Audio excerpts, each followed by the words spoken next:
When we got to the university, Coach Bryant came to talk to us. "Last man to get to the practice field will get a ride there on my shoe," he shouted at us, and he meant it when he said that kind of thing. We soon learned that the building that I went to live in was nice on the outside, but not on the inside. Most of the doors and windows were broken, and the floor was dirty. I lived in a room with a man called Curtis. He crashed into the room with a wild look in his eyes. He wasn't very tall, but he was very strong. "Where are you from?"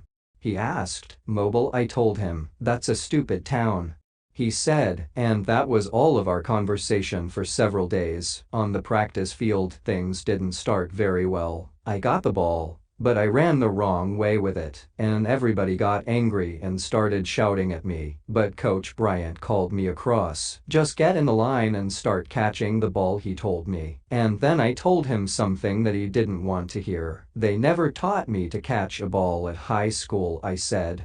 It was difficult enough for me just to remember where our goal line was. I don't think he was very pleased, but he started to teach me to catch. I wanted my mom, and I wanted to go home. I didn't like that place, and Curtis was always angry, and I couldn't understand him. He had a car, and sometimes he gave me a ride to the practice field. But one day when he had to change a wheel on the car, I helped him. "If you're an idiot," he said, angrily, "how do you know how to do that?" "Maybe I am an idiot," I said, "but I'm not stupid." Then Curtis ran after me and called me all kinds of terrible names. After that, I moved my bed to another room.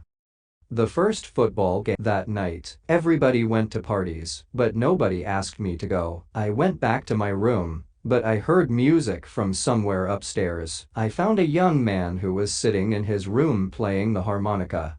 His name was Bubba. He broke his foot in football practice and couldn't play in the game. I sat and listened to him. We didn't talk, but after about an hour, I asked, "Can I try it?" And he said okay, and gave me the harmonica. I began to play.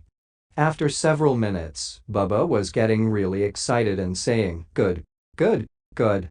Then he asked, "Where did you learn to play like that?" "I didn't learn anywhere," I said. When it got late, he told me to take the harmonica with me, and I played it for a long time in my room.